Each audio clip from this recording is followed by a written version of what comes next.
How much land does a man need? Farmer Popcorn lived in Russia with his wife. They rented a small farm from a landowner. They worked hard and lived in a simple house, but they were happy and always had enough to eat. One day, the elder sister of Popcorn's wife came to visit them from the city. She boasted of her city life, the beautiful houses, the beautiful pretty clothes, the delicious food, and the wonderful theaters. And she criticized her sister. "You are poor," she said. "You live in a hut with your animals, and your husband works like a slave."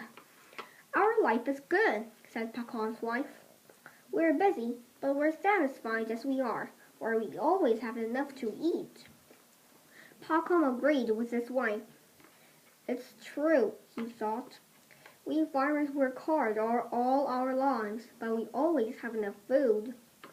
Our only problem is that we don't have enough land.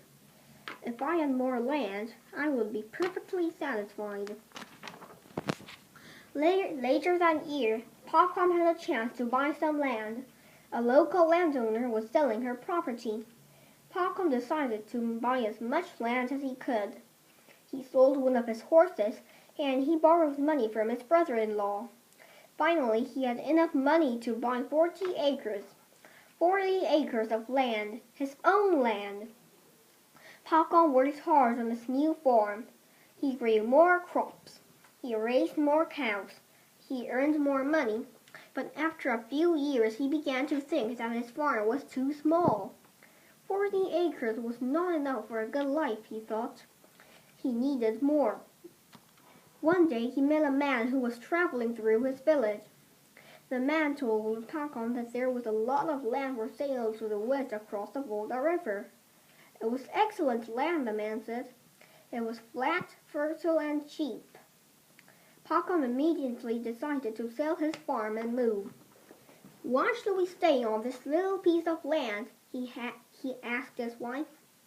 "I'll sell this farm and buy a much bigger one across the Volga River." That is what he did. He sold his land and all his belongings.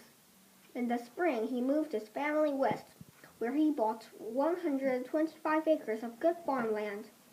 That was 3 times more land than his first farm.